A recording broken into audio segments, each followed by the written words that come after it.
So you kind of gotta keep doing young things to keep young. I reckon that's got to be the way forward. I feel like that's really vital. I feel about 30, so like I think that's important. If you biologically and mentally feel young. The other thing is purpose. You lose purpose, you're going to die much faster. Simple as that. I think I don't think you die quicker, but I think your joy of life will certainly disappear. Your energy will go down. I mean, I know some old folks that are hanging on in there without much, like they've gone cantankerous, so to speak. And I would sort of describe that as like losing direction, but they're hanging on. It's like almost the cantankerous nature is keeping them going. It's some sort of energy. I think you can lose focus. I think you can lose a purpose and not die. But I think if you have purpose, you're very likely to keep going longer. Yeah, I think that's probably true as well. And I mean, it's macabre. But I'm sort of just saw my grandparents for the first time in a long time. Grandfather's 95, grandma's 94. They're in terrific nick. Terrific. Are you in Hong Kong now? Yeah, I'm in Hong Kong now. Cool. And this is my auntie's sort of empty flat. I'm currently commandeering for the purposes of this live stream. But I tell you, both my grandparents, I would say they don't necessarily have a drive. There's no other than staying around. I mean, they're determined to not, they're determined to hang on as best they can. But their physical well-being is really, really good. Like mentally all good, everything's all good. Don't tell me they are not like following Recruiting Brainfood every day, watching the show, reading all the updates in the Facebook group. They haven't got a first clue what I'm doing. They haven't got the first clue. Yeah, that's their purpose. I bet they surprise you. That's their purpose. They appear on screen, cheerleading from the side. Maybe they're the one person that subscribes from Hong Kong on a secret email. Who knows? Anyway, folks, we are live, everybody. Welcome to Brainfood Live on Air. It's episode 190. We are bringing it to you every Friday, no fail. Wonderful to see where everyone is all over the world, globally distributed, as we should be. I'm sort of broadcasting this all the way from Hong Kong. I'll be doing this for the next 4 weeks, by the way. So I'm here for a month. So the Brainfood Lives are going to be shifted forward. You notice today it's sort of come forward 2 hours from our usual slot in order to make sure I'm not doing this like too late in the evening and then disturbing the dogs and cats in the village and so on. So hopefully that's going to be okay for everybody. A quick sound check as usual. Just want to make sure everyone can hear me okay. If you're on Crowdcast and watching this and you can hear and see both Adam and myself, just put a comment in the chat stream and let me know whether you can the audio video is going well. We should be broadcasting live on LinkedIn also. So if you're watching this on the LinkedIn event, which I think a couple, maybe 100 or so are, let me know in the comment thread there whether the audio and visual is okay. I think the audio visual is genuinely okay. I was actually quite worried when I was coming here because I'm stuck in the middle of the villages here. So it's like in the sticks. But Wi-Fi looks pretty solid even from here. So yes, all good. Anyway, good to see you as ever, Adam. And by the way, Adam's birthday a couple of days ago, yesterday maybe. So happy birthday, Adam. Okay. Yeah, well done. Staying alive. This is where we got talking about mortality. It's like as you get, I don't know when you start thinking about it. Maybe 40 onwards, you start thinking about, oh yeah, how long have I got left? So yeah. Well, I'm nearly halfway to your grandparents' age. So yeah. And I think the other thing is, if you change your attitude and how you look after yourself and all that sort of stuff. See, 15 years ago, I'd have probably thought, yeah, if I get to 70, that'll be all right. But now I'm 46 and I'm thinking, I reckon I'm bang on the halfway mark. I reckon it's half time right now. I've just started the second half. That's what I think. Yeah, and that's the great attitude. I think, and by the way, the Scots aren't doing great on longevity stakes, are they? I think in Europe, I believe, although then again, if you take away, if you take away, there's a clear reason why alcoholism and chips, basically, you take away those two components, I think it's broadly average, but they're significant components to Scottish lifespan, I believe. So smoking, drugs, poor diet. Also, it's all linked to poverty. Yep, absolutely. So anyway, let's talk about longevity another time, because we've got a show to get on with. We've got a very exciting show today. It's a topic I've really been very, very interested in because it's something I don't know too much about, even though I've lived in different countries. I've never worked in different countries, and it's something I miss doing, actually, looking back on my career. And today, that's what we're going to be talking about. What is the state of global mobility? I think we had a decent idea pre-COVID what the direction of travel was in terms of global mobility. But since that time, shift to remote, we've had all kinds of crazy geopolitical situations. Are people still moving around in the same way in which we thought? If they are, from what country to what territory? What is the direction of travel? I know the UK has lost massive numbers of people, brain drain wise, to the likes of Portugal and different places like that. So we've lost people. In fact, we've lost a huge amount of EU talent as a result of Brexit, of course. But we have replaced them with non-EU people as well. So what does that mean? We don't really have an idea. So today is all going to be about what is the state of global mobility. If you're a recruiter and you're struggling to hire people, especially for on-premise type jobs, you will need to look at resources from outside of your country, in which case, how are you going about it? How are those things going to happen? Got a marvelous set of guests to bring on to educate us on that. And in fact, one of our guests is going to come on and actually talk to us about her product, because they are the sponsors of today's episode. I think a lot of us in the UK and Europe have heard of this company because they've done kind of led the way in terms of relocation of staff. A company called Localyze, coming out of Germany. And it's my pleasure to bring on Lisa Dalko, one of the CEO, I think co-CEO and founder of the company. She's going to come on and give us a few minutes and tell us all about it. Let me just see whether I can grab Lisa and invite her on the show. There she is. Separately sometime, I'd love to ask Lisa about co-CEO and how that works. I believe co-CEO. I might have misread that, but it's a more common structure in mainland Europe than you'll find in the Anglo world. I've seen it a number of times, actually. Love to know. Love to understand that. Yeah, it'd be very interesting. It might be a topic to do another time, actually, because it's an interesting format. There she is. How are you, Lisa? Good to see you. Hello. Good. Thank you. Thanks for having me. No, my pleasure. Wonderful to have you on the show.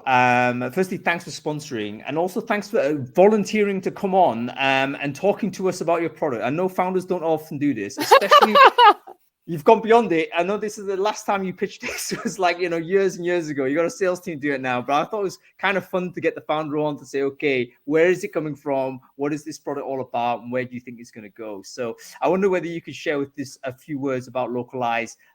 Who should care about it? What does it do? And where do you think the positioning is for the future for us in terms of global mobility? Cool. Thank you so much for the introduction. Really appreciate it. And thanks for having us. Super excited to sponsor this show, especially when it is about global mobility, of course. So I think that's a nice coincidence. I'm Lisa, co-founder of Localyze, founded Localyze 5 years ago back in Germany. And before that, I actually worked in HR and talent acquisition. So I'm a big supporter of what you're doing here, Hang. And of course, especially excited about today's topic. At Localyze, you could say we break down borders for companies and their employees. And I have a super strong connection to the topic myself because I moved to different countries myself. I worked in different countries. So Hang, waiting for you. And I think also I got to know the topic from a company perspective. As I mentioned before, I worked in TA and HR, and I actually also relocated more than 500 people to Europe. And we just want to enable companies to hire the best talent where it doesn't matter where people live or where they come from. And overall, what we have built is a tool for HR teams and also for the international employees. So for HR teams, that means ton of paperwork around immigration, relocation, and you probably know how tough it can be to get one visa, but imagine you have to get 20 or 30 or 40. So that's definitely a challenge, and we want to support that. So on one hand, we built a global mobility ATS. You can really see it like that, a tracking tool for HR teams where it's super easy to hand over the cases, to keep track of different processes, and basically to manage everything in one place. And we want to give HR teams transparency, visibility, and also peace of mind so that they can focus on other topics. And on the other hand, we build a solution for the international employees. So great experience for the new talents. They get a step-by-step guide so that they always know what's going on, what to do next, be it booking an embassy appointment, getting a tax ID, getting a health insurance, finding a flat, a lot of different things to do.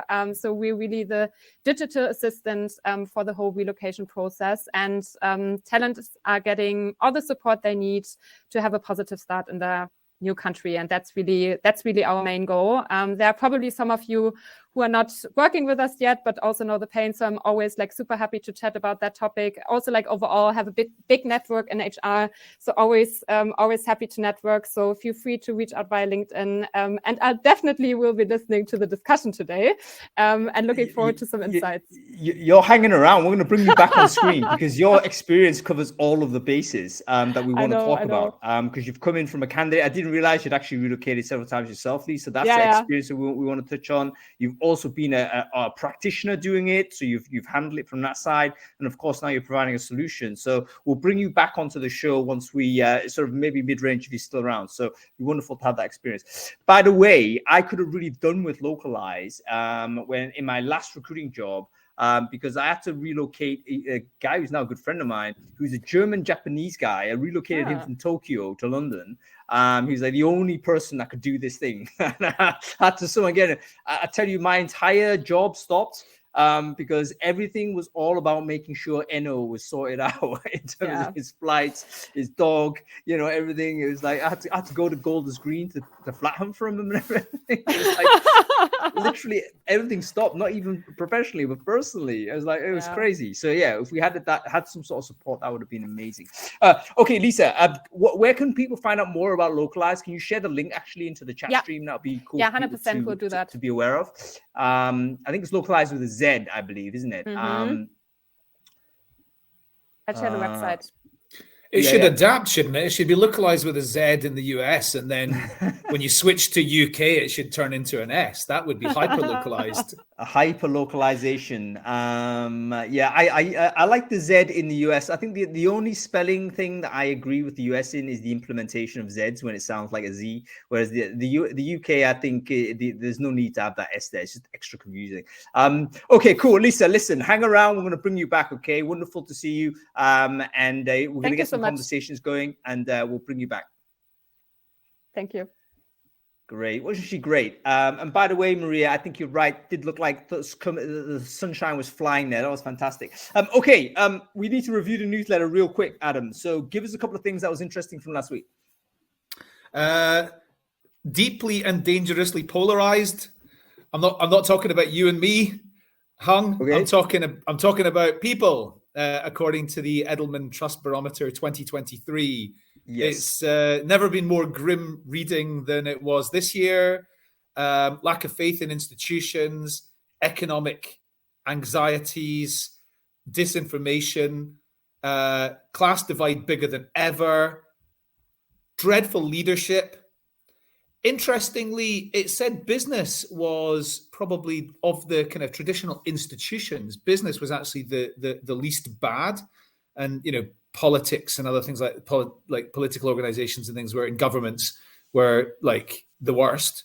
It looks like the state of the world to me. It's very sad, but it's the truth. And I do think you don't need to be an economist to read this. It's plain English, and it's well worth everybody taking a look at that one.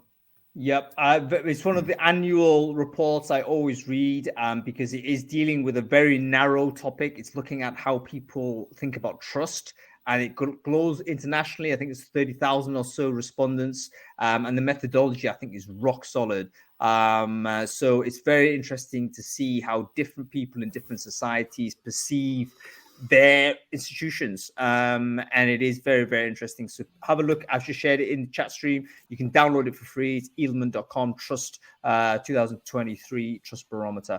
Okay, and relevant for recruiting, by the way, because the place of where businesses are and how business leadership is now perceived to be higher trust that's something like EB folks should be leaning heavily into. Get your CEOs like in front of camera, it's like Lisa did there. Just get them out there, because that's actually a trust figure compared to politicians, media, whoever it is. So, there's definitely EB interest there. Okay, gives a couple more, Adam. Okay. Practical use, 14 practical uses for ChatGPT. Yako? Yes. I think it is. Yeah. Jaco 14 Valkenburg. list. Jaco Valkenburg, right? List of 14 things. The first one is utter nonsense, but the rest of them are very good. You have to tell us what that is. The first one was write an EVP. You definitely don't get somebody like an AI to write your EVP.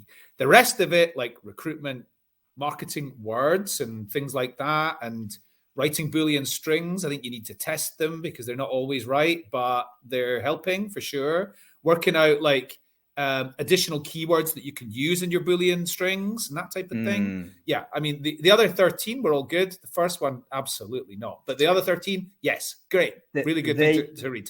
There you go, Jaco. Take that admonishment on the chin, son. There's 13 great do it today kind of usages of ChatGPT, which, by the way, is still obviously the topic du jour. We had a massive sort of show a week or so ago. We actually have part 2 that's already into 400 people signed up to that. So it's going to go crazy. So February the 10th, make sure you're signing up to ChatGPT recruiting use cases part 2. How much did people say they would pay for it in your survey, or is your survey not finished yet? I think it's finished. It will be finished by tomorrow. Everyone obviously went cheap. They said it was going to pay $10 a month, but in reality, everyone's going to pay more. It's worth more. As simple as that. It is worth more. It's worth a lot more. I mean, I don't want to quote a figure and scare people off, but as a professional, as a person, just even casually using it, I would definitely go 50 to 100 per month on it, no question. But yeah, I think interesting. They're going to go with 42. Do you know why? Why? Hitchhiker's Guide to the Galaxy. What was the answer? Oh, I don't know. Yeah. It was 42. 42. Uh-huh. The answer to the life, universe, and everything is 42. And the joke that Douglas Adams pitched was that it doesn't matter what the answer is; it's the question you ask it that's the important thing. So that's why they priced it at that number. That's clever, very clever, and it's a very good point. And it also brings me onto the topic of singularity. So let's talk about Boston Dynamics' new skills for Atlas. Yep. So well worth taking a look at this robot video, what it can do. It can do your carpentry work. It can build your scaffolding. It can do backflips.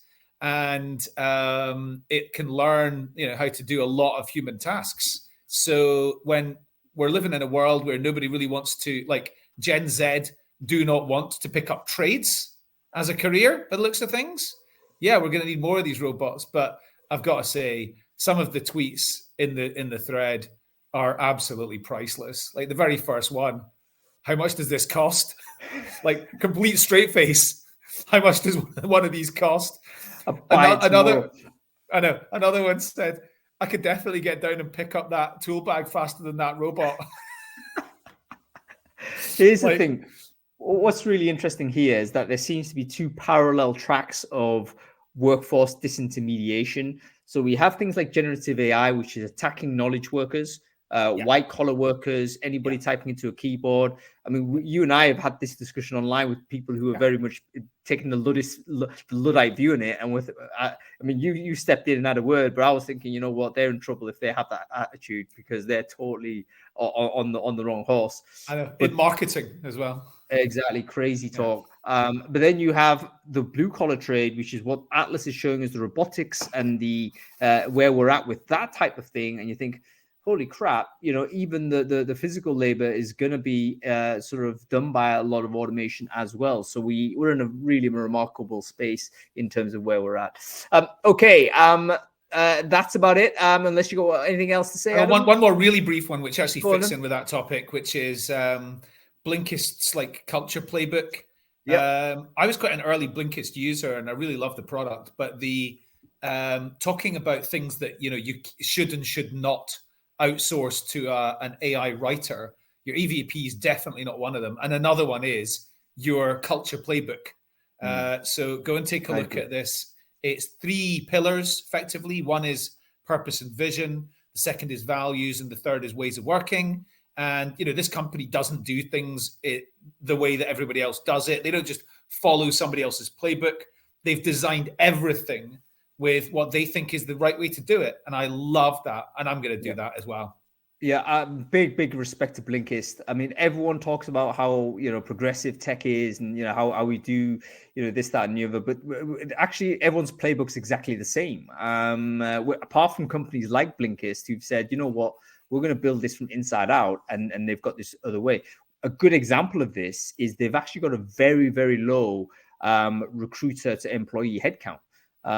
Which is completely counter to what you might expect a culture first business to care about. But they have a decentralized recruiting method. They push the recruiting responsibility to hiring managers and say, we're going to equip the hiring managers with the ability to do it, because at the end of the day, they have to own it rather than a centralized TA team. And most people think that's crazy talk. But this is a great example of a company that has gone its own way and is happy to share how they've done it. So we have to get them on the show at some point, actually. I mean, that's future-proofing recruitment. If ever it was, is you teach the people to fish instead of just constantly fishing for them. Yeah. And you wonder why we don't do more of that. Maybe because we're hoarding a lot of responsibility as well. TA likes to take on, to gain value for itself, to say, only us can do it. So you do wonder. Anyway, listen, we got to get on. Let's bring on our guests. We're going to bring on, firstly, Nivedita. She's got to go pick up the kids. So we've got to bring her on ASAP. She's got 3 minutes. Let's bring on Ruben. She hasn't got long, I know. Who else are we bringing on? There's a couple more people let's bring on. I've just forgotten who our guest list will be. Okay, cool. Let's see if we can bring them on. They're both accepting. That's great. Oh, there she is. Hi, Hung. Hi, Adam. How are you doing? Hi. Great to see you, Nivedita, should I say? You can just say Nivi.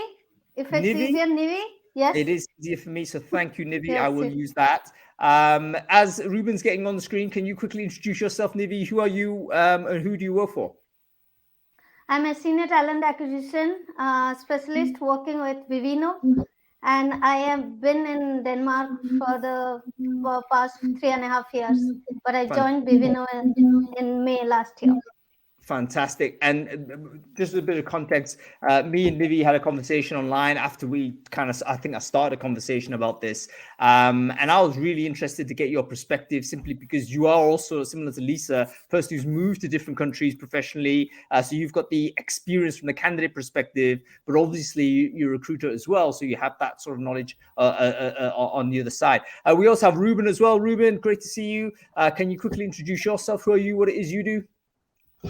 I'm part of immersive hiring, and we are embedded recruiters. That is the best way to describe it.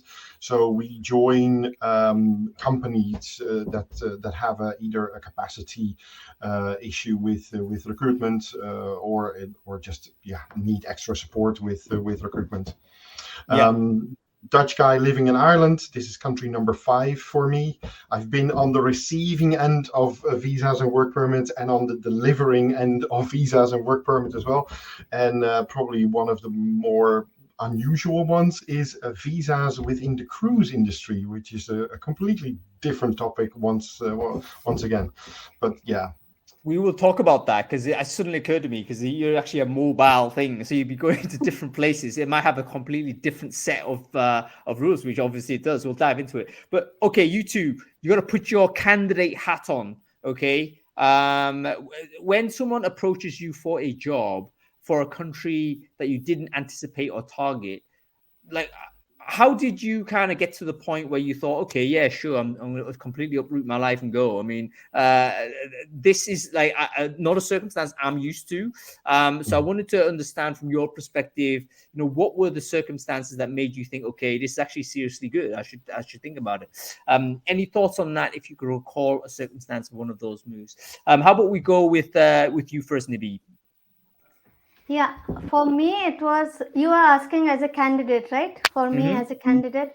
Yeah, for me, it was a little different because I moved from India to Toronto and back to India and then to Denmark because of my husband Okay. work project. So he works with IBM, and then his project, he was getting project when I got married. He was in Canada, so I decided to move to Canada, uprooting my life because I thought that, okay, why are we getting married if we live in two different countries with 12 hours of difference, 10 to 12 hours of difference. But then when we went, so again we moved. Majorly it was him who was the driving force, and I tagged alone. But every time I have moved, I have searched for a new place, new job, and getting a job in a new country, that's an experience by itself, especially coming from a people and culture or an HR role. It's easy for the tech people, I would say relatively easier, maybe for an engineer or tech, because the demands are very high. Also, because it's you don't have to know the labor laws, or you don't have to know the done recruiting in that market. But it's difficult for professional like us, because every time I had when I shifted to Toronto, they said you don't have in hiring experience in Local Canada. experience. Yeah. Yes, same with Denmark. Very interesting. Two things you mentioned here, which I think is worth sitting down on immediately. Firstly, relocation is not always the single person's decision, right? Especially if you're an experienced hire. Like if you're a young person, like early entry, maybe it is that you're ready to go. But typically when we relocate people, it's because we're looking for this experience. And that person may have then obviously built a life with other people. There's spouses, there's family you got to think about. Maybe that's the first thing recruiters got to think about. And the second thing I didn't even realize, but there's certain job types that may be more transferable or maybe more location agnostic, let's say. So you're a Java developer.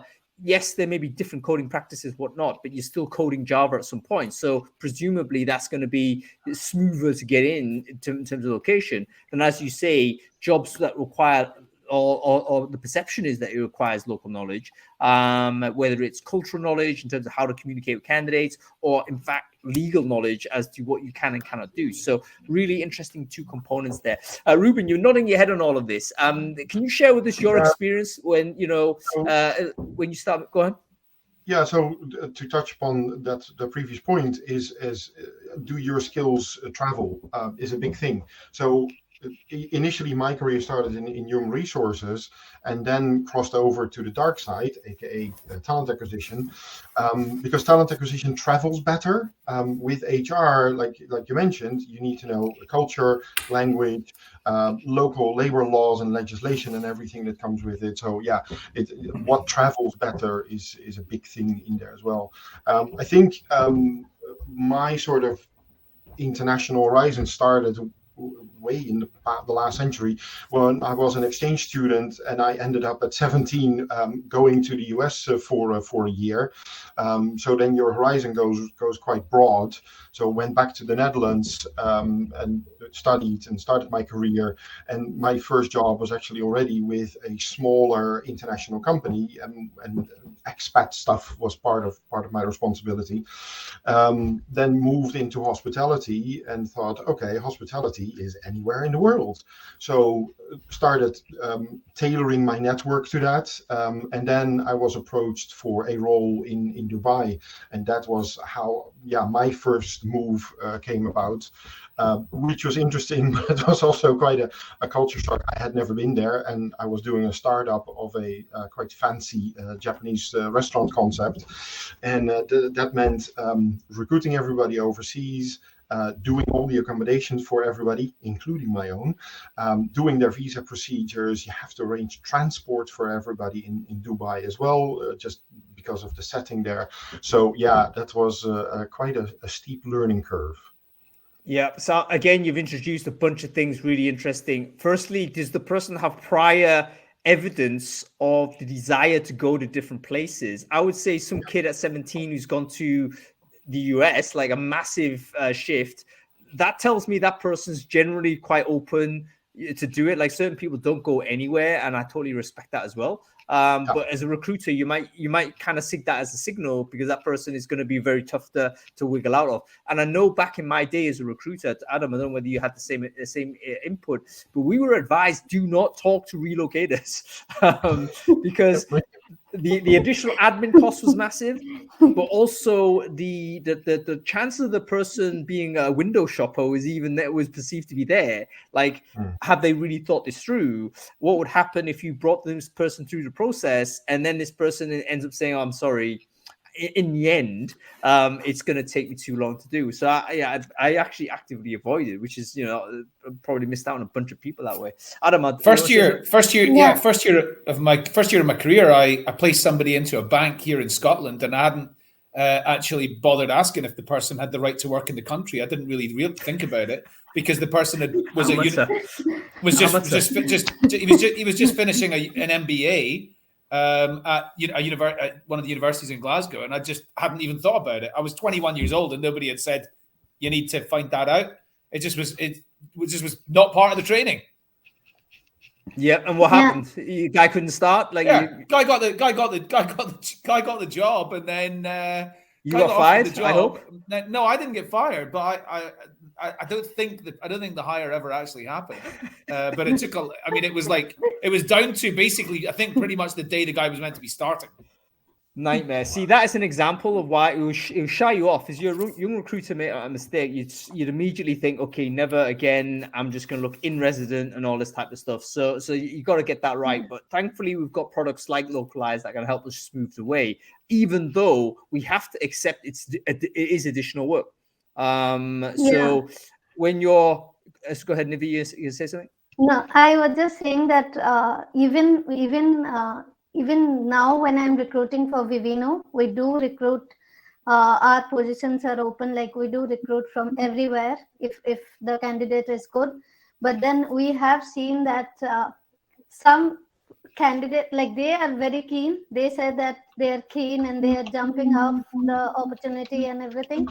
But then once the process is over, we get to know that his family or her family may not be on board with the relocation part and everything. And I've just had, in the last year, I've had, couple of declines because he was ready and everything, but his wife was not ready, since she is a dentist and the dentist cannot work in Denmark until and unless they have the language and they have the, additional exam and everything. So Nivi, that is that also, the point? yeah.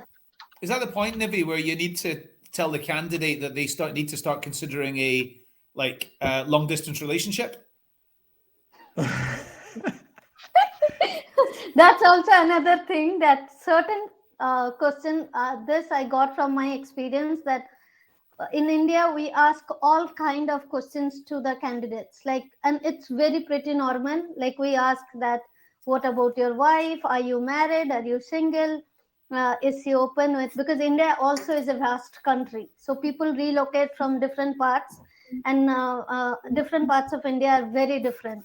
So we do ask all this question. But I remember an instance when I was recruiting in Toronto, and my boss was just sitting right beside me, and I was asking a New York guy that, are you ready to relocate to Toronto? And then in that process, I asked that, what about a family situation? Are you married, single? And then my boss just disconnected the call and looked at my face and said that, you are going to put me behind bars, because these are questions that you cannot ask. And I was totally puzzled, like, what wrong? What did I ask? It's just a simple question. But that's how. And then when again I came to Denmark, I understood that here you can ask that question, but in a different way, like in a maybe towards the end of the process, maybe asking that, is he relocating alone, or is he does he need support to relocate any other family member, and things like that. But in India, it's a very direct approach. So I was getting to know all this. I was about to say this. Like, one of the things that is true is that the dynamics of a personal relationship, of a conjugal relationship, are often very, very much between the people who are involved in that. And it's difficult to say. Like, I can imagine, for instance, a couple kind of deciding not to trigger a conflict by kind of casually saying, yeah, okay, in the hope that the spouse fails the interview, right? Because otherwise there'll be a hard line to say, look, I ain't going. And that is sometimes can create a crisis in the relationship that has been exposed by the fact one of them is actually pursuing this opportunity, and perhaps they don't have the communications in place as a pair to be able to have that dialogue. So even though one of the partners says, yeah, partner's up for it, he or she's already said I'm going. Actually, no. Like, can a recruiter request to speak to the partner? Like, obviously not. But I think it's a good idea, isn't it? Get the family involved. Say, okay, it happens in search. In exec TA level, it definitely happens. Yeah, it does.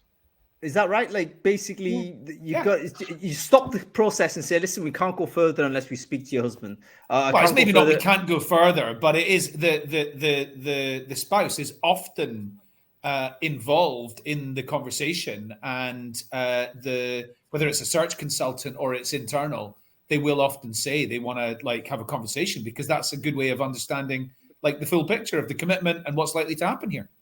Right. I want everyone to have a think about this. How comfortable are you? I'm addressing the audience here. How comfortable are you as a recruiter to ask to speak to the partner of the candidate? Anyone talks to my wife about anything to do with me, and you're cancelled immediately. There we go. I mean, I think some people can be like, is this now super intrusive? It possibly is against the law according to jurisdiction. But I think it also makes sense, right? That you can't deny that that's part of the situation. So as a risk mitigation aspect, if we removed the legal side of it and the need to be compliant, I think it's actually a very good mitigation strategy. But at the same time, you got to be prepared for pushback. If people get offended by that, I can totally get it. If the relationship is a little bit in crisis, then that can trigger, I think, a strong conversation between you and the candidate if you've uncovered something there. And then thirdly, of course, the legal side. I mean, you got to understand where you stand there, because obviously you get yourself into trouble. Let me know though, folks, have you had this experience? Would you do it if you were instructed by your boss? Hey, listen, have you spoke to Hung's missus or something? Do you know what I mean? I can't even imagine that kind of thing. But anyway, very, very interesting. Okay, what else have we got to talk about? So we've got to talk about sort of the family. We've got to talk about motivation. Ruben, you were mentioning also in the chat, I think you talked about mindset and the cultural mindset. What did you mean by that commentary? Can you expand upon that a little bit? Yeah, I think this was more approach from why don't more companies consider this. I think there's a lot of things at play. There's obviously legal restrictions. It's not always easy for people to relocate. For instance, in the UK, you can go on the sponsorship list, but there's a fee, there's costs that come with it. So a lot of smaller companies, like the current client that I'm with, for them it's cost prohibitive to do it. So then you come to the larger companies to do it. What we've seen as well when we work with hiring managers, and it's difficult to find certain people with certain skill sets to look at, okay, why don't we look somewhere else? And some managers are quite open to that. They can see themselves managing remote out of the country, because you've got remote in country and remote out country. There's differences there. And other managers just really struggle with that whole concept of time zones and these type of things. And time zones and datelines are really complicated, because I had somebody suggest, well, why don't we hire somebody in the US to cover also Australia? I said, yeah, that's fine, but think about the dateline, because when it is Friday in the US, it's already Saturday in Australia, so you're missing a whole day. And they went, oh yeah. So those type of concepts are quite difficult to grasp, and people need to get ready for that. And you see that people that have traveled and have worked with other people overseas can make that transition easier than people who have just, and with all due respect, just worked in one country. I totally agree. I mean, it's prejudicial maybe, but I think someone who's had the prior experience is already a decent signal that they know what's going to be involved. It's very similar to someone who's worked remotely before in their previous context, because someone who's worked in office all the time, first time you work remote, you'd be shocked by the cultural shift involved there. No longer doing dailies, moving from synchronous to asynchronous, everything through video. There's like lack of information, obviously, compared to being in office. Big change.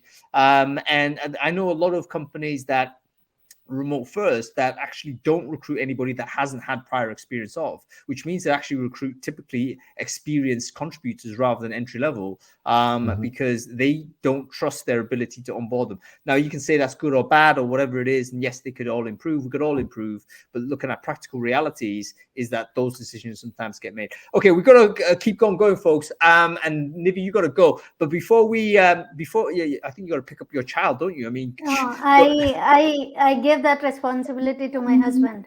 Oh no, here we go. Communication conjugally, I love it. No, but we have to move on anyway. Got more guests to bring on. Last word from you two. From a candidate perspective, what would you kind of say to an employer that is thinking about looking to recruit remote? What do they need to get right in order to encourage the candidate to say, okay, this is worth a shot? Thoughts on this? Let's go with you first, Ruben. Well, aside from the legal paperwork, because that needs to be done, I think as a manager and especially as an HR team, you need to be prepared to get way closer, way more personal with somebody who is moving country, whether it's by themselves or with a family, because you need to not just onboard them into the company, into the role, into their new team, but you also need to introduce them into a new country. Which is a completely different skill set. So your onboarding process suddenly gets way bigger, because where do you go for a dentist? What paperwork do you need? Which schools do the kids go to? What other tools are there? So your onboarding expands, so much more. That is a big thing. You need to be prepared for that. Yeah, it's basically people often say, hey, getting a new job is a big life change, but here it is absolutely a big life change on every level.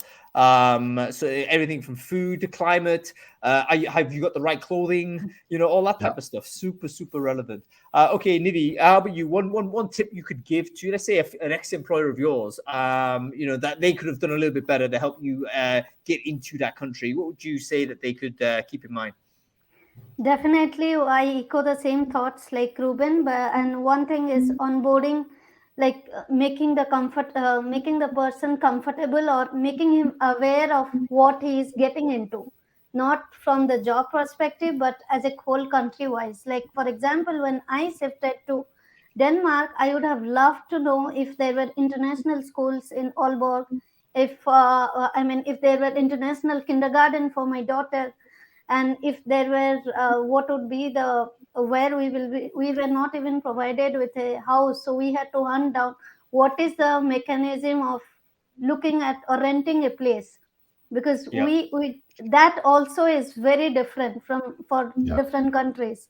And getting your health card, getting your residence permit, how do you do it? If there is one person, I would say, I know that the cost come with it, but if any company, if a big company or a mid-range company, I would say definitely if you are hiring international professional, maybe have one person as a contact person for all international, and then he or she might be the contact person for things like that, knowing what to do and whom to connect and where to go. So I would end with that have one person who takes care of international employees relocating to your country. Yeah, and you're totally right. You've got to provision all of those things, at least for the first part, because the worst thing you can do is to say, okay, you got the job, and then the person has to, from remote, try and find an accommodation, probably not even view the property, have no clue about how legislation works, no clue what the terminology is. That's a nightmare. So yeah, you need to have someone there, and this is the reason why Localyze as a business has emerged, because there's no one catering for this in an efficient way. Okay, folks, we're going to keep going. Thank you so much, Nivi. Thank you so much, Ruben. Please continue and watch the rest of the show. Great to have your comments going through. We're going to keep on going through. Thanks for your contributions, folks. Thank you. Bye-bye. How cool are they? So Adam, somehow you've lost you're off screen as well. Okay. Listen, weren't they fantastic? I mean, so much insight from people who've actually gone through the process themselves. So I think that is something we should really pay attention to, people who've gone through that flow.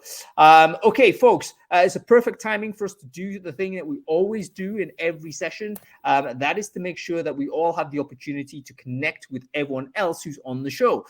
Brainfood Live has to come off air. We are a conversation starting type of mission, though. We should not be sort of in a position where the conversation stops with us, when in fact it should continue as you go forward. So take this opportunity to share your LinkedIn URL into the chat stream, or if you're watching on LinkedIn, Facebook, Twitter, or wherever it is, share your LinkedIn URL in the comment thread, and then make sure you connect with everyone else who's done that. And the worst case scenario is you're going to emerge from this conversation with at least a half a dozen cool contacts that you can keep with you as you go forward. And if you want to have another conversation with them, go ahead and have a conversation off air. No reason why you should not do this. By the way, Adam, I'm surprised you weren't like severely admonished for that massive error that you made, not checking the like a trainee. It was with National Australia Group, who owned the banking company, who owned Clydesdale Bank at that time, and they had a big European shared service centre in Glasgow, and it was an internal auditor. And honestly, nobody wanted to leave the Big Four firm and go in there as an internal auditor on the salary they were offering. But this guy was coming out of Strathclyde University with an MBA, and he'd been an internal auditor previously. So, to be honest with you, anyway, I'm joking with you a little bit, because essentially the fact that they'd been in university here, I think would also kind of, it would also make me feel pretty confident that was a done deal. And in fact, obviously not. So yeah. Okay, we're going to bring on a bunch of people here. This should be good. Let's bring Lisa back as well. We should get 6 on. Oh, I think Lisa's gone. That's okay. Who have we got here? Is it Big Rich? Hey, buddy. It is Big Rich. How you doing, Rich? Nice to see you. And there's Federico buddy. As well. Okay, well, let's do some introductions. Rich, why don't you go ahead and introduce yourself? Who are you? What it is you do? Hi, I'm Richard Bradley. I am the VP for Strategic Sales and Customer Success at Kelly Services, and look after all of our European customers. Fantastic stuff. And we have Federica here as well. Nice to see you again, Federica. Nice to see you too. Why don't you introduce yourself? Who are you? What it is you do? Of course. So my name is Federica Cei. I'm the Global Talent Acquisition Manager for CETA. We are a tech company in the air transport industry. Recently relocated to London. So I'm here as basically a recruiter, a manager that works in that space, but also a candidate that has gone through the relocation. Yeah, fantastic stuff. And we have Toby Culture as well. Toby, great to see you. Can you quickly introduce yourself? Who are you? What it is you do? Yeah, Toby, work at Amazon, do talent intelligence stuff. I actually brushed my hair this time for you, hon. You did. You admonished me last time, said I look like a homeless man run through a bush. I know. So, you did. You look like a hobo. you look like I've made an effort. Someone can screen cap the last time Toby was on, and yes, there's hobo vibes coming out there. The fella hadn't washed for several days. You can see food in his teeth, everything. I was very clean, just a bit messy.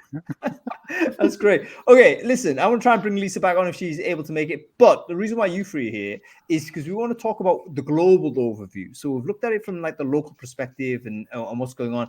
But I thought, you know what, there's a couple of big things have happened over the last couple of years. Maybe even particularly so UK-wise also, which is kind of underlined like what is the state of play with global mobility. So firstly, shift to remote. That has, I would say, has suppressant effect surely to remote, because now we're saying, okay, you can do all of this white collar work. We're not going to move you. You stay where you are. We'll push the job to you instead of pulling the candidate in. So has that lowered the demand for relo? Second thing that's happened, obviously, we've had all kinds of tremendous geopolitical conflicts that seem to be causing certain populations to say, okay, actually, it's a risk to start recruiting from certain areas. Maybe it's not a good idea to have a remote anywhere. Maybe it's not a good idea to recruit from certain territories. What's the impact of that on relocation? And thirdly, specific to the UK, we've had the scenario, obviously, where we had previously had access to the EU labour market, formal exit from the EU a couple of years ago. That was a big out, and suddenly we don't have that access anymore, and we need to start sponsoring people from anywhere because actually everyone's treated the same. So how has that impacted relocation? Very interesting report. I forget who was from, Institute of Employment Studies maybe, who mentioned that. Maybe it was ONS actually, who mentioned that the overall numbers of immigrations generally been the same, but obviously the EU immigration has slowed to a significant level, and that's been comped back by the non-EU immigration. So where are the non-EU immigrants coming from? So wonder what your thoughts are on this. Let's go to you, Rich, to start off with. Given your role as one of the biggest RPOs with some of the biggest companies that I'm sure will have a lot of this type of, the eyes on the ball in terms of global mobility. What is the tenor, if you like, from your customer base when it comes down to finding people from another place and moving them to a different country? Yeah, so look, international hiring's been popular for years, and it's not really slowing down from our perspective. But I think there's a real differentiation between global mobility and people actually having a program and a plan and a way of using this to attract talent as a way of engaging people in different locations, compared to what we're seeing more of today, which is actually this could be an international hire. What I would say is probably 2/3 of our customers today don't specify a single location. So, we might have somebody and it's like, this role could be based in Sweden, it could be based in the UK, or it could be based in the US. So what we're seeing is a real move to understand how people engage with talent across the globe. We've got digital nomads, you've got work anywhere policies, then you've got things like international hires. We're seeing a lot of people engage and look for talent cross-border. That's definitely increasing. What I haven't really seen over the last, I'm going to say 6 or 7 years, because I'm going to take COVID into case, is we've not seen a large number of companies increase a purposeful view of, we are going to look at bringing in and looking at how we move our internal talent across the organization. There's a lot of focus on internal mobility, but we aren't seeing that really come through. And a recent report backs it up from PricewaterhouseCoopers. 66% of organizations that they surveyed said that they hire internationally, but only 23% of them actually had a formal program to do so. So we're seeing some interesting stuff in the market. So what I'm getting from that, Rich, is you're saying that I love the how you conceptualize it. So very few companies actually have a strategy. Even they may have a kind of a fairly permissive attitude, in the sense that yes, we are open to consider candidates from any location. I think lots of companies would like to say that is true, but then we find out they haven't got. They're certainly not scalable. Like, they haven't thought about, okay, actually let's get 100 people from this place. Very few companies would have that sort of mindset. I guess the only situation where they would have that mindset, if there is like clearly a critical need that cannot be serviced within the local population, and you literally have to go out and get it. I'm thinking of like NHS and nursing, for instance, where, okay, suddenly you cut the EU off, loads of talent came in from the EU to do nursing work. Can't do that. Where'd you go? Philippines, Indonesia. And there seems to be some sort of active targeting, whether that's government incentivized or not, to go ahead and literally destination brand the UK as a place to be to those populations out there that may want to come and fill this like critical need in. So yeah, and look, organizations like the NHS are one of those 23% that have that focus. What I think is, if you look across Europe, where I think it's really interesting is Germany. So Germany is effectively going to run out of people by 2030.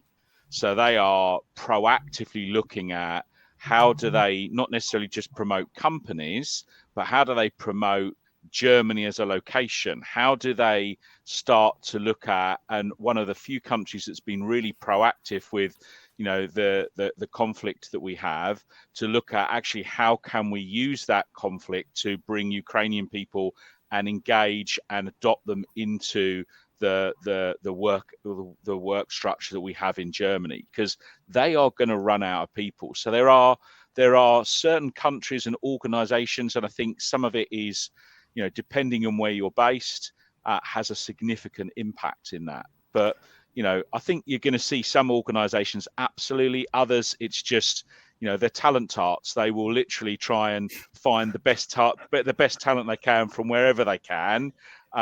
It's more of a, I'm not going into a nightclub thinking I'm going to go in with a nightclub and think I'm going to go for whatever I can get. There is an element of that almost spray and pray approach in terms of international talent. Terrible example. I was going to say, Rich, do I have to hover on the mute button as you're introducing the nightclub pulling analogy? Well, I was going to say, not the best analogy, especially not from me.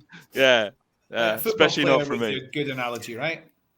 No, that was great though, Rich. I think you've encapsulated well, and we also need to talk about what's happening in the EU, which I think is a different. So we can sometimes forget in the UK now, because obviously we're out of the EU, but there is kind of this the single market basically means this barrier-free entry, but there still is a relocation component because the person is moving to a different country, maybe speaking a different language. There will be different labor laws, even though there is free entry and movement. Frederica, actually, this is your experience, I believe. As I recall our conversation, didn't you live in the Czech Republic or something, or was that some other lady I was speaking? No, it was you. No, it was me. Yeah, so you moved to Czech Republic, obviously UK. I think you're from Italy or something. So you've multiple countries, all within the EU. Even in that circumstance, there's no compliance issues in terms of moving through and forward. What has been your experience that now that you've done it a couple of times, what kinds of things are important for a person moving into those new places that you've never been before? Well, I mean, when I moved to Czech Republic, it was a different time. I was still entry level, very junior, so it was easier to go through that move.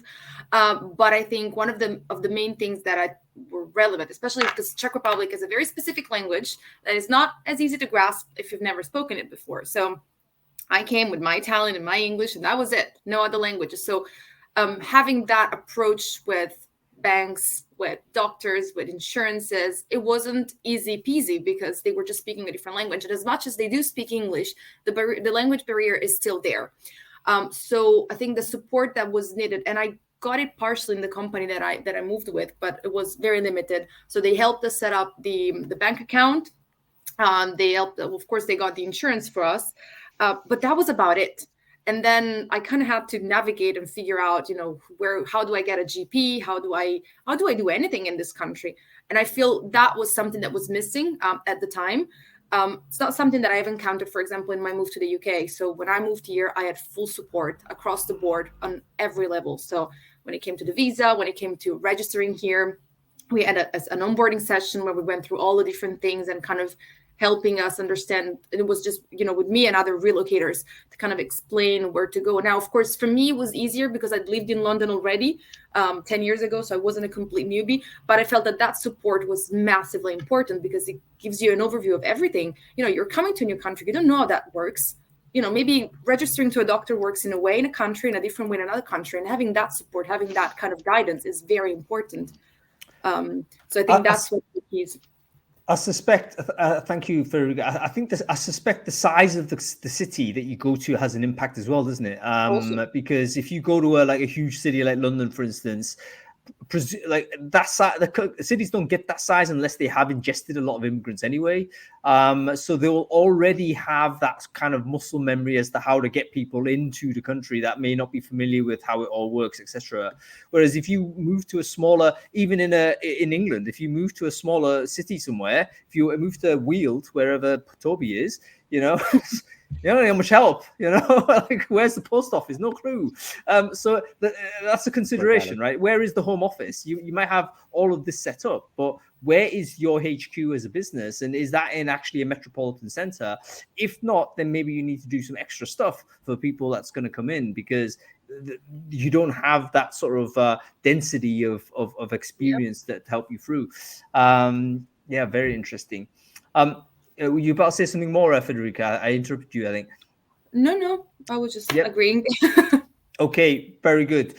Toby, let's come to you on this. I kind of brought you in on the TI side, obviously. I wonder whether, and this may not actually apply too much in the sense that, you know, it may not be in the simply the strategy of the business that you're part of, Amazon. But do you have any visibility as to where talent movement is generally going? I mean, is there a sense to say, you know what, you know, graduates in this type of degree seem to be moving into these countries, or, you know, people who've had this type of experience are retiring here?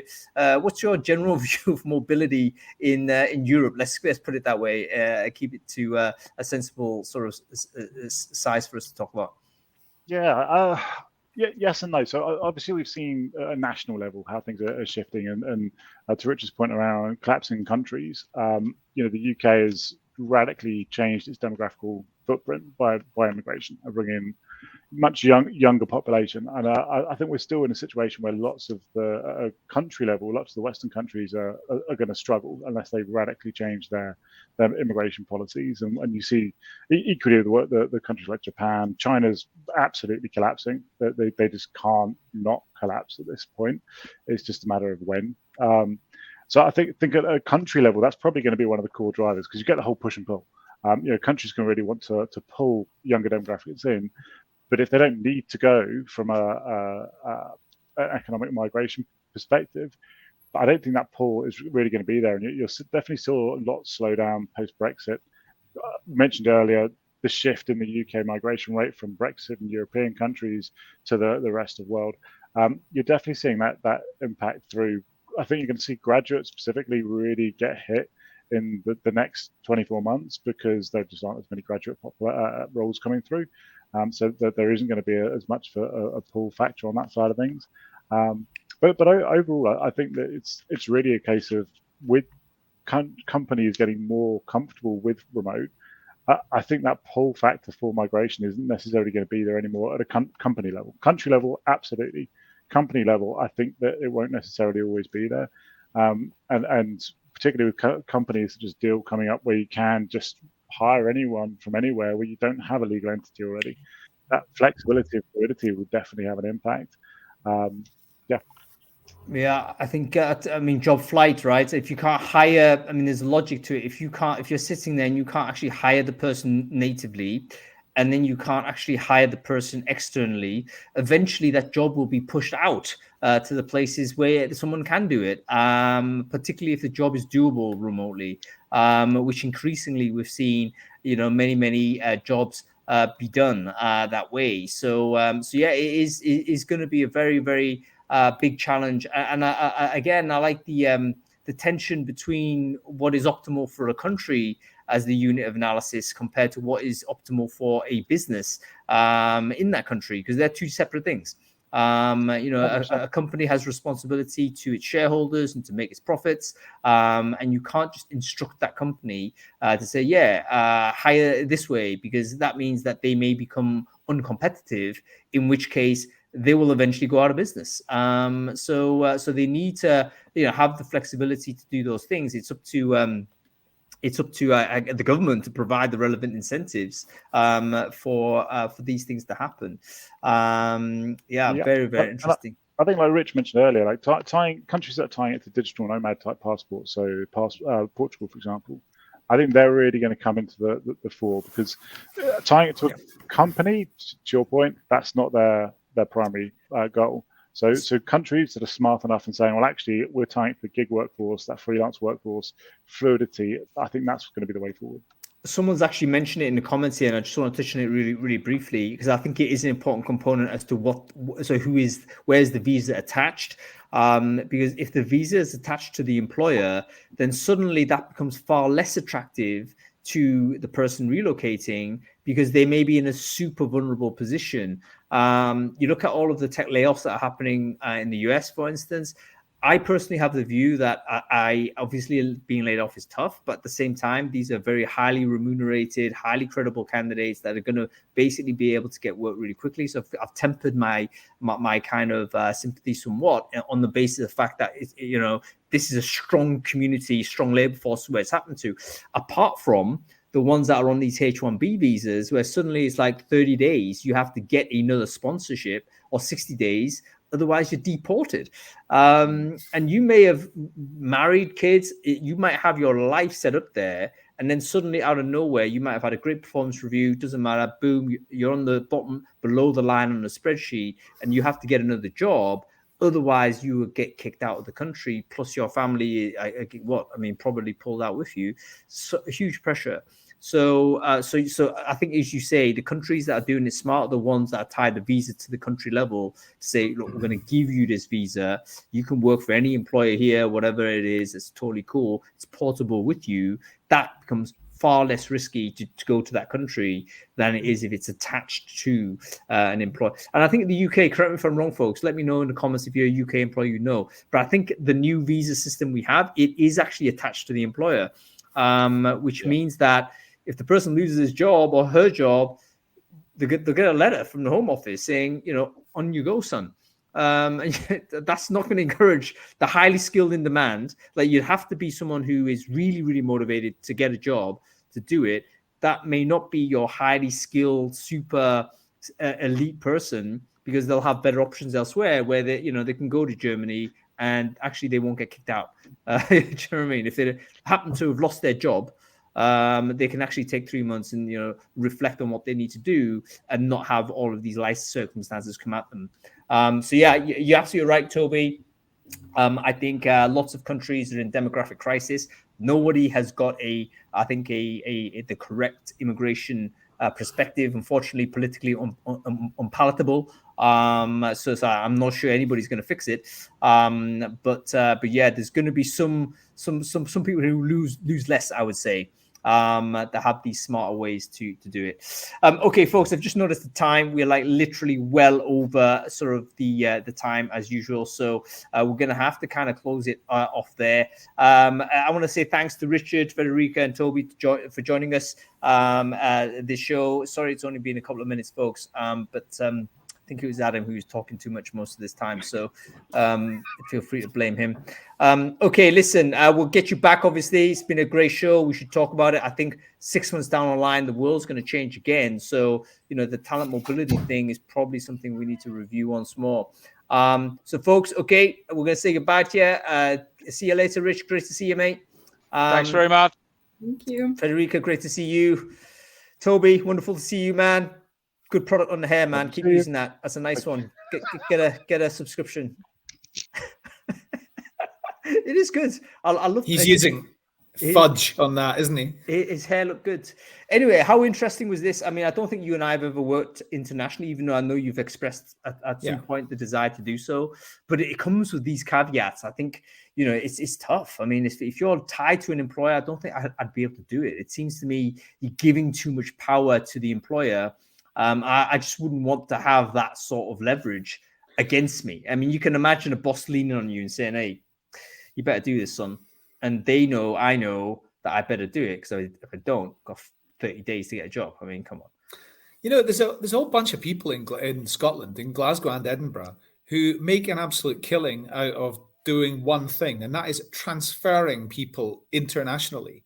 And I don't really know all of the different industries and things, but I know people that really specialize in jobs like audit and tax and things like that. And all they do is move people from mostly British tax offshore tax locations. They move them from Gibraltar to the Cayman Islands, and from Jersey to Bermuda, and from Bermuda to British Virgin Islands. And that's what they do. And they make an absolute killing without ever meeting the clients or the candidates in real life, and just doing it from home.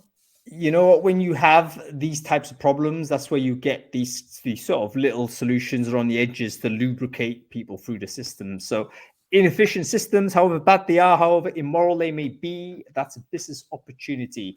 Okay, folks, we have to close it there. Thanks so much for watching. Hope you've enjoyed the show. Thanks also to our sponsors, Localyze. They will help solve all of these problems, by the way, so make sure you check them out. We'll be back next week. We're going to be talking about, do you personalize or standardize customer or candidate experience? It's one of the two philosophies, right? Don't tell me you should do both because we're resource constrained. Like, you decide, hey, listen, this is how we do it. You apply it universally to everybody, therefore create equity, fairness, etc., and nice data? Or do you say, you know what, that's unrealistic. Why don't we actually try and individuate this the candidate experience? In which case, maybe you expose yourself to bias and your data's all over the place. What do you do? We've got an amazing guest list to help us with that conversation. So make sure you sign up for that. And we'll be there same time next week, Friday at 12 o'clock. Okay, that's it. See you then. Cheers. That was pretty good, eh? Yeah, good show. Didn't know anything much about that topic, so glad to have learned a lot more about it. I think the next couple is going to be out of your depth as well, Adam. You know something about candidate experience, don't you? I know quite a lot of automating your communication, actually. So yep. I'm looking forward to that one, because that is one that I do know about. Then we've got ChatGPT Mark II, which would be, I don't know whether you want to be part of that, but yes, I do. Welcome to be hiring in Saudi Arabia and the Gulf states. I think we might need to get someone else in for this, for that one, but it's going to be fascinating to observe. We've actually got a lot of local people from Riyadh to join us for that. It's going to be very, very interesting.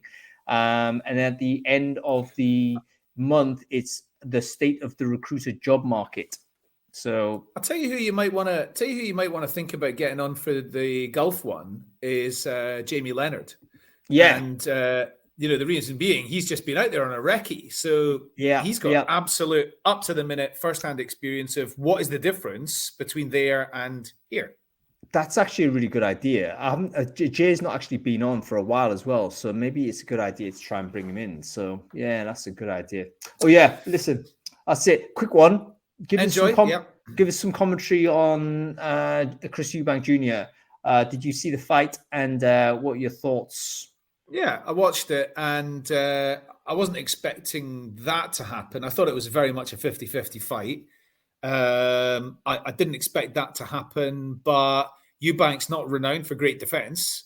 He's not renowned for being a great boxer. Liam is. Eubank's renowned for being a great fighter.